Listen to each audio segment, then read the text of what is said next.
ಬೆಳಗ್ಗೆ ಎದ್ರೆ ತಿಂಡಿ, ಮಧ್ಯಾಹ್ನ ಊಟ, ಸಂಜೆ ಮತ್ತೆ ಊಟ.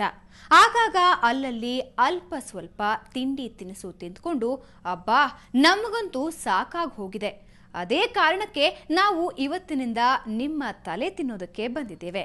ಹೇಗೆ ಏನು ಅಂತ ಈಗಲೇ ಹೇಳೋದಿಲ್ಲ. ಈ ಕಾರ್ಯಕ್ರಮ ನೋಡಿದ್ರೆ ನಿಮಗೆ ಗೊತ್ತಾಗುತ್ತೆ ನಾವು ಯಾವ ಪಾಟಿ ತಲೆ ತಿಂತೀವಿ ಅಂತ. ಹಾಗಾದ್ರೆ ತಲೆ ತಿನ್ನೋ ಪ್ರೋಗ್ರಾಮ್ ಅನ್ನ ಶುರು ಮಾಡೋಣ.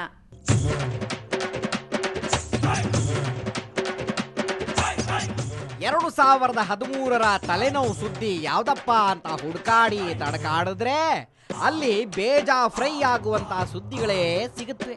ಯಾವ್ದಪ್ಪ ಅಂತೀರಾ? ಅದೇ ರೀ ವಿಧಾನಸಭಾ ಚುನಾವಣೆ.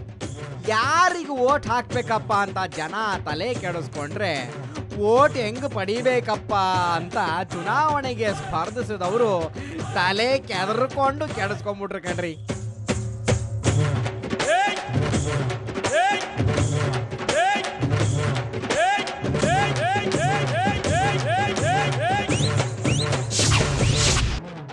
ಐದು ವರ್ಷದ ಅಧಿಕಾರದ ಅವಧಿಯಲ್ಲಿ ಜನರ ತಲೆನೋವು ಸರಿಪಡಿಸೋದಿರ್ಲಿ, ಪಕ್ಷದೊಳಗಿನ ಭಿನ್ನಮತ ಸಮಸ್ಯೆಗಳನ್ನ ಬಗೆಹರಿಸ್ಕೊಂಡ್ರೆ ಸಾಕಪ್ಪ ಸಾಕು ಅನ್ನೋಂಗಿತ್ತು.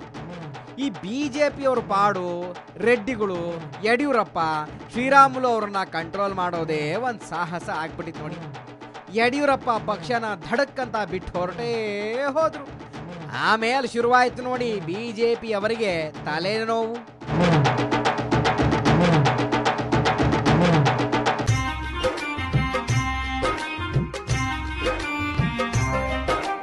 My name is Yatti Swami, Pakshana bitte Swami.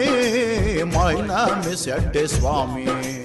ನೀನ್ಯಾವ Yeddy ಸ್ವಾಮಿ, ನೀನ್ ಹೇಳೋದೆಲ್ಲ ಡಮ್ಮಿ. ನೀನ್ಯಾವ ಯಡ್ಡಿ ಸ್ವಾಮಿ. ಟಿಕೆಟ್ ಆಕಾಂಕ್ಷಿಗಳ ಪಟ್ಟಿ ಆಂಜನೇಯನ ಬಾಲ ತರ ದೊಡ್ಡದಾಗಿತ್ತು. ಪಕ್ಷದ ನಾಯಕರಿಗಂತೂ ತಲೆನೋವು. ಅಂತೂ ಇಂತೂ ಎಲೆಕ್ಷನ್ ಮುಗಿದೋಯ್ತು. ಮತ್ತೆ ಪಕ್ಷಗಳಿಗೆ ಶುರುವಾಯ್ತು ನೋಡಿ ದೊಡ್ಡ ತಲೆನೋವು. ಕಾಂಗ್ರೆಸ್ ಏನೋ ಸಿಕ್ಕಾಪಟ್ಟೆ ಬಹುಮತ ಗಿಟ್ಟಿಸ್ಕೊಂಡ್ಬಿಡ್ತು. ಇನ್ನು ನಮ್ಮ ಸಿದ್ದರಾಮನ ಹುಂಡಿ ಸಿದ್ದರಾಮಯ್ಯನವರು ಸಿಎಂ ಆಗುವಂತ ಮಿನಿಟ್ ಬಂದೇ ಬಿಡ್ತು. ಇದು ಬಿಜೆಪಿ ಅವರಿಗೆ ತಲೆನೋವು. ಜೊತೆಗೆ ಅಧಿಕಾರಿಗಳಿಗೂ ತಲೆನೋವು ಶುರು ಆಗ್ಬಿಟ್ಟಿತ್ತು ಕಣ್ರಿ.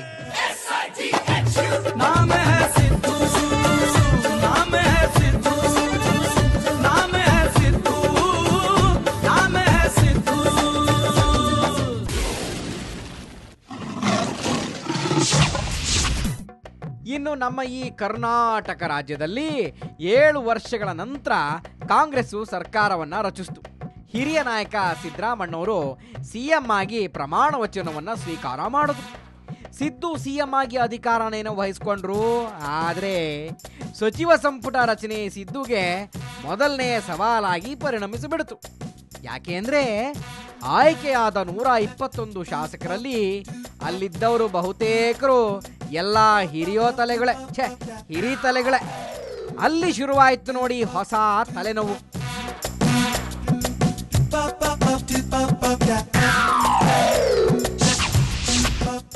ಹಿಂಗಾಗಿ ಈ ಸಚಿವ ಸ್ಥಾನ ನಮಗ್ ಬೇಕು ಅಂತ ನಾಮುಂದು ತಾಮುಂದು ಅಂತ ಪೈಪೋಟಿಗೆ ಬಿದ್ದೋರೇ ಜಾಸ್ತಿ. ಇನ್ನು ನಮ್ಮ ಸಿಎಂ ಸಿದ್ದರಾಮಣ್ಣ ಪ್ರಮಾಣ ವಚನ ಸ್ವೀಕರಿಸ್ತಾ ಇದ್ದಂಗೆ ತಲೆ ಕೆರ್ಕೊಂಡು ತಲೆಯಲ್ಲಿ ಗಾಯ ಆಗಿ ಅದನ್ನು ವಾಸಿ ಮಾಡ್ಕೊಳ್ಳಕ್ಕೆ ಅಂತ ದೆಹಲಿ ಕಡೆ ಪುರ್ರ್ ಅಂತ ಹಾರಿದ್ರು. ಇನ್ನು ತಮ್ಮ ಪ್ರಭಾವವನ್ನ ಬಳಸ್ಕೊಂಡು ಸಚಿವ ಸ್ಥಾನ ಗಿಟ್ಟಿಸೋದಕ್ಕೆ ಅಬಾಬಾಬಾಬಾ ರಷ್ಯನ್ ಸರ್ಕಸ್ಸೇ ಆಡ್ಬಿಟ್ರಪ್ಪ. ಕೊನೆಗೂ ಹಂಗು ಹಿಂಗು ತಡ್ಕಾಡಿ ಬಡ್ಕಾಡಿ ಒಂದು ಪಟ್ಟಿ ಹೊರಗಡೆ ಬಿತ್ತು.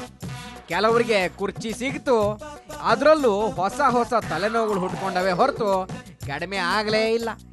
ಈ ಮಧ್ಯೆನೆ ಹಲವು ಕಳಂಕಿತರನ್ನ ಸಂಪುಟಕ್ಕೆ ಸೇರಿಸ್ಕೊಳ್ಬೇಡಿ ಅಂತ ಸ್ವಾತಂತ್ರ್ಯ ಹೋರಾಟಗಾರ ಹಿರಿಯರಾದಂಥ HS ದೊರೆಸ್ವಾಮಿ ಅವರು ಮುಖ್ಯಮಂತ್ರಿ ಸಿಎಂ ಸಿದ್ದರಾಮಯ್ಯನವರಿಗೆ ಒಂದು ಲೆಟರ್ ಗೀಚಿದ್ರು ನೋಡಿ. ಹಾಗೆ ಶುರುವಾಯಿತು ನಿಜವಾದ ತಲೆನೋವು ಮಾಜಿ ಮಿನಿಸ್ಟರ್ DK ಶಿ ಅವರಿಗೆ.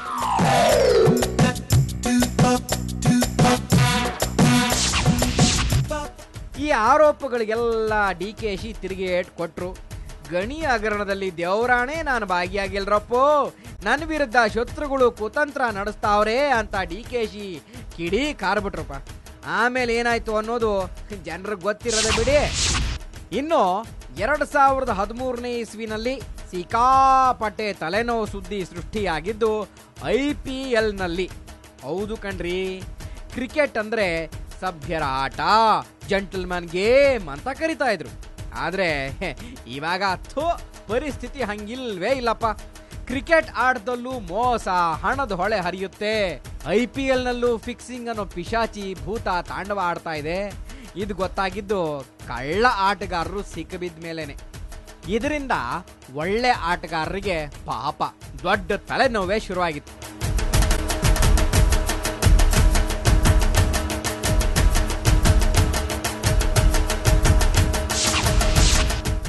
ಇನ್ನು ಈ ಕ್ರಿಕೆಟ್ ಆಟಗಾರರು ಸ್ಪಾಟ್ ಫಿಕ್ಸಿಂಗ್ ಮಾಡಿ ಸಿಕ್ಕಿಬಿದ್ದಿದ್ರು. ರಾಜಸ್ಥಾನ್ ರಾಯಲ್ಸ್ ತಂಡದ ಆಟಗಾರ ವೇಗಿ ಎಸ್ ಶ್ರೀಶಾಂತ್, ಅಂಕಿತ್ ಚೌಹಾಣ್, ಅಜಿತ್ ಚಾಂಡಿಲಾರನ್ನ ಫಿಕ್ಸಿಂಗ್ ಆರೋಪದಲ್ಲಿ ದೆಹಲಿ ವಿಶೇಷ ದಳದ ಪೊಲೀಸರು ಬಂಧಿಸಿಬಿಟ್ರು. ಇದು ಆಟಗಾರರಿಗೂ ತಲೆನೋವಾಯ್ತು, ಕ್ರಿಕೆಟ್ ವೀಕ್ಷಕರಿಗೂ ದೊಡ್ಡ ತಲೆನೋವು ಸುದ್ದಿ ಆಯ್ತು. ಹೋಗ್ಲಿ ಬಿಡಿ.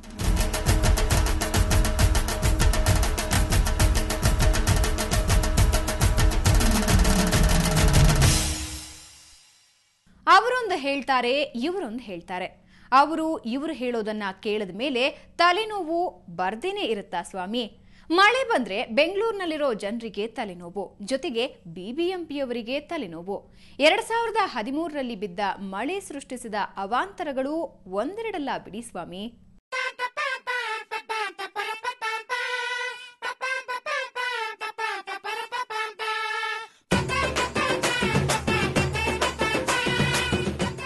ಇನ್ನು 2013ರಲ್ಲಿ ಬೆಂಗಳೂರಿಗರಿಗಂತೂ ದೊಡ್ಡ ತಲೆನೋವು ಜಾಸ್ತಿ ಆಗ್ಬಿಡ್ತಪ್ಪ.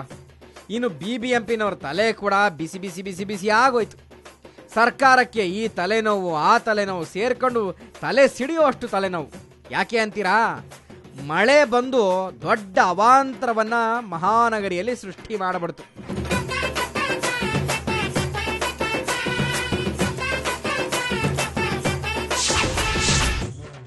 ಈ ಬಾರಿ ಮಳೆಗೆ ಆದ ಅನಾಹುತ ಒಂದ ಎರಡ. ಸಿಲಿಕಾನ್ ಸಿಟಿನಲ್ಲಿ ಒಂದೊಂದು ಕಡೆ ಒಂದೊಂದು ರೀತಿಯ ಸಮಸ್ಯೆ. ಒಂದ್ ಕಡೆ ರಸ್ತೆ ಬಿರುಕು, ಇನ್ನೊಂದ್ ಕಡೆ ಚರಂಡಿ ಕಟ್ಟೆ ಎಲ್ಲ ಕಟ್ಕೊಂಡು ನೀರೆಲ್ಲ ಮೇಲೆ ಬಂದು ರಸ್ತೆ ಎಲ್ಲ ಚರಂಡಿ ನೀರಿಂದ ಕೊಚ್ಚೆ ಆಗಿರೋದು. ಅಯ್ಯಯ್ಯೋ, ಮನೆಗಳಿಗೆ ಗಬ್ಬು ವಾಸನೆ ನೀರು ನುಗ್ಗೋದು. ಜನರಿಗಂತೂ ತಲೆನೋವು ಜಾಸ್ತಿ ಆಗ್ಬಿಡ್ತು ಕಣ್ರಿ.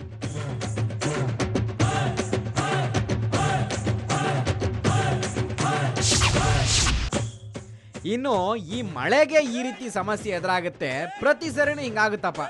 ಆದರೆ ಈ ಸಾರಿ ಅಂತೂ ನಿರೀಕ್ಷೆಗೂ ಮೀರಿದ ತಲೆನೋವಿನ ಸಮಸ್ಯೆ ಜಾಸ್ತಿ ಆಗ್ಬಿಟ್ಟಿತ್ತು. ಈ ಸಮಸ್ಯೆ ನಿವಾರಣೆ ಮಾಡೋದಕ್ಕೆ ಪಾಲಿಕೆ ಮಳೆ ಬರೋದಕ್ಕೂ ಮುಂಚೆ ಎಚ್ಚೆತ್ಕೊಳ್ಬೇಕಲ್ವಾ? ಆದರೆ ಈ ದೊಡ್ಡ ಪ್ರಮಾಣದ ಪ್ರಮಾದ ಆದ ನಂತರ ಈಗ ಚರಂಡಿಲಿ ಕೈ ಆಡ್ಸಕ್ಕೆ ಅಂದರೆ ಹೂಳು ಹೆತ್ತೋಕ್ಕೆ ರೂಪುರೇಷೆ ಹಾಕೊಂಡ್ಬಿಡ್ತಪ್ಪ. ಆದರೆ ಮತ್ತೇನಾದರೂ ಮಳೆ ಬಂದರೆ ಈ ಹಿಂದೆ ಆದಂಥ ಘಟನೆ ಮರುಕಳಿಸೋದಿಲ್ಲ ಅನ್ನೋದಕ್ಕೆ ಏನು ಗ್ಯಾರಂಟಿ?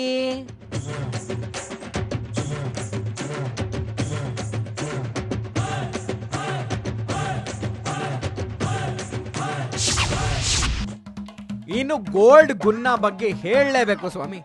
ಬಂಗಾರದ ಬೆಲೆ ದಿನೇ ದಿನೇ ಏರ್ತಾ ಇದ್ರು ಇದು ಜನರಿಗೆ ಸಿಕ್ಕಾಪಟ್ಟೆ ತಲೆನೋವಪ್ಪ. ಅದರಲ್ಲೂ ಪಾಪ ಅವತ್ತು ದುಡಿದು ಅವತ್ತು ತಿನ್ನುವಂಥ ಮಧ್ಯಮ ವರ್ಗದವರು, ಬಡವರ್ಗದವ್ರಿಗೆ ಸಿಕ್ಕಾಪಟ್ಟೆ ತಲೆನೋವು ಜಾಸ್ತಿ ಆಗ್ಬಿಡ್ತು. ಇದ್ಕಿದ್ದಂಗೆ ಮತ್ತೆ ಬೆಲೆ ಏರಿಕೆ ಶಾಕ್ ಕೊಡ್ತು.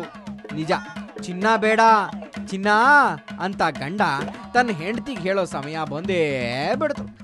ಪುಕ್ಸಟ್ಟೆದು ಹೇಳ್ಕಂಡ್ಲಿ ಬಿಡಿ. ಇನ್ನು ಜನರ ಜೇಬಲ್ಲಿರೋ ಹಣ ಬಂಗಾರದ ರೂಪದಲ್ಲಿ ಶೇಖರಣೆ ಆಗ್ತಾ ಹೋದ್ರೆ ಆರ್ಥಿಕತೆಗೆ ಅಪಾಯ ಗ್ಯಾರಂಟಿ ಅನ್ನೋ ಕೆಲವು ತಜ್ಞರ ಹೇಳಿಕೆಗಳು ಚರ್ಚೆಗೆ ಗ್ರಾಸವಾಗಿ ಗ್ರಾಹಕರ ತಲೆ ಬಿಸಿ ಮಾಡೋದ್ರ ಜೊತೆಗೆ ಈ ಚಿದಂಬರಂ ಇದರಲ್ಲ, ಅವರ ತಲೆ ಫ್ರೈ ಆಗೇ ಬಿಡ್ತಪ್ಪ. ಹೀಗಾಗಿ ಈಗ ಚಿನ್ನ ಖರೀದಿಸಬೇಕೋ ಬೇಡವೋ, ಚಿನ್ನದ ಬೆಲೆ ಇಳಿಯುತ್ತಾ ಇಲ್ಲ ಇನ್ನೂ ಜಾಸ್ತಿ ಆಗುತ್ತಾ ಅನ್ನೋದು ಗೊತ್ತಾಗದೆ ಜನರು ಎಲ್ಲೆಲ್ಲೋ ಕೆರ್ಕಳಂಗಾಗೋಗಿತ್ತು.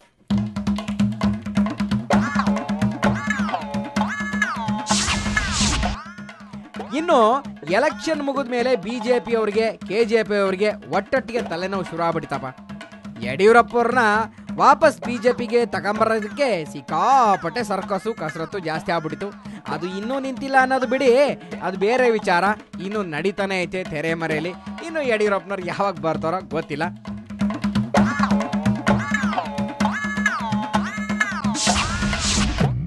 ಇನ್ನು ಲೋಕಸಭಾ ಚುನಾವಣೆ ವೇಳೆಗೆ ರಾಜ್ಯದಲ್ಲಿ ಮತ್ತೊಂದು ಸುತ್ತಿನ ರಾಜಕೀಯ ಧ್ರುವೀಕರಣ ಆಗುತ್ತೆ. BSY ಬಿಜೆಪಿಗೆ ಏನಾದರೂ ಮರಳಿದ್ರೆ ಕಾಂಗ್ರೆಸ್ ಪಕ್ಷಕ್ಕೆ ಗಡಗಡ ಗಡಗಡ ಗಡ ತಲೆನೋವು ಶುರುವಾಗುತ್ತೆ.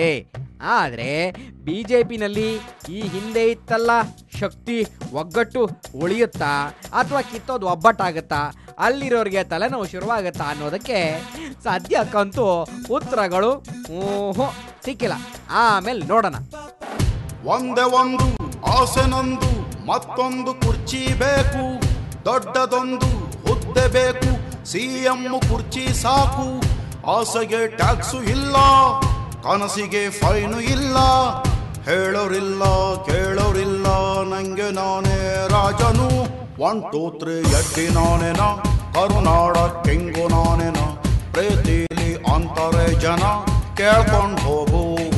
ಇವು ಕೆಲ ತಲೆನೋವು ಸುದ್ದಿಗಳು. ಮತ್ತಷ್ಟು ತಲೆನೋವು ಸುದ್ದಿಗಳನ್ನ ಎತ್ಕೊಂಡು ನಾಳೆ ನಿಮ್ಮ ಮುಂದೆ ಬರ್ತೀನಿ. ನೇರ, ದಿಟ್ಟ, ನಿರಂತರ ಸುದ್ದಿಗಾಗಿ ನೋಡ್ತಾ ಇರಿ ಸುವರ್ಣ ನ್ಯೂಸ್.